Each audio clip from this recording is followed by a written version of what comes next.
It has come to my attention that I am part of the Talking with Famous People March Madness MBTI channel bracket of the absolute best 32 MBTI channels that have ever existed on YouTube, aside from ejarendee, djarendee, who of course is the greatest ever, besides Talking with Famous People, of course, and of course besides Meta MBTI. So in the first round, I've been paired up against INTJ and INFP Coffee, who, in contrast to my ragtag channel, is an actual MBTI channel that posts on MBTI material every Tuesday, every Thursday, and sometimes on the weekend. Whereas, well, you'll find out, I suppose, when my channel is analyzed. I'm usually mucking about with music and video games, or religion, or something else. So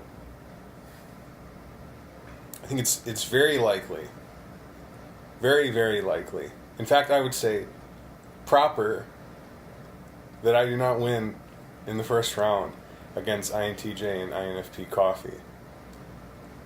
So I'll, be relegated to the dustbins of MBTI March Madness history, which is going on in February anyway. So I don't understand that.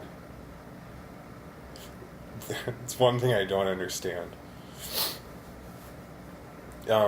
Recently, I was a guest on Talking with Famous People on Typepolice. I was a guest deputy or something.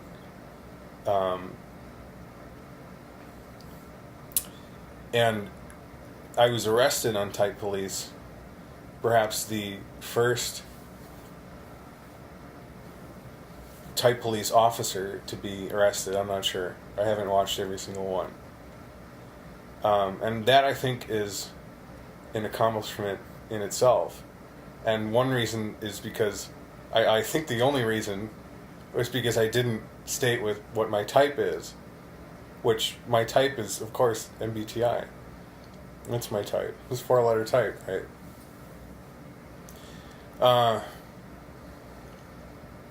Yeah, I'm not sure. I didn't plan this video very well.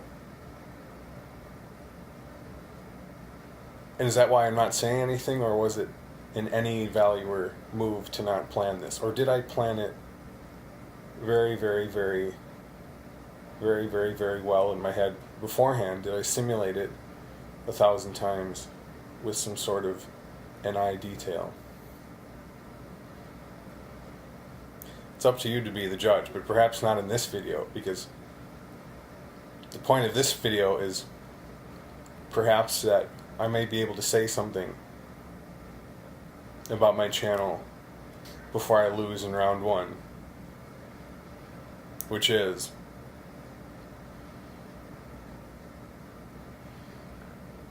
I can psychically communicate with each and every one of you. There have been many things that have been said about what is a true INFJ. A true INFJ can do this or that. But truly, the only true INFJs are those who can psychically communicate without moving their mouth. Yes, it is true that each and every true INFJ is a witch, a person of sorcery and magic, and they walk amongst you. There are very many imitators, as everyone in the MBTI community knows. But without psychic ability, telepathy. A so-called INFJ is simply just an ISFJ who has been spending too much time watching conspiracy theory videos. And this the Barracuda 57 has directly given to me. Do you understand that he has given me the truth telepathically, and I'm giving it to you now telepathically? Don't you understand this, brothers and sisters? Children? The wait is finally over. We're starting the planning process for the INFJ retreat.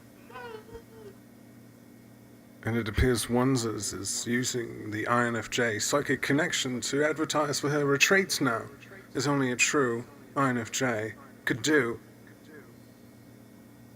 All of you with your NE and TI and idiotic ways of trying to type people, don't you understand? It's all about telepathy the entire time. Just as the stereotype, or so you say, INFJ psychic, it was there all along. So simple. So simple. But of course you would have known this if you were at the highest level of Michael Pierce's Patreon, you cheap bastard. These is where the real secrets are revealed for money. But I suppose I'll give them, one of them, to you for free. And don't you believe his message from 2 years ago that says that he has abolished the tiers of his Patreon? Do you not see platform 9 3/4 of the Michael Pierce Patreon? You mustn't be psychic. You mustn't be a real INFJ. Thank you, and enjoy the rest of the tournament.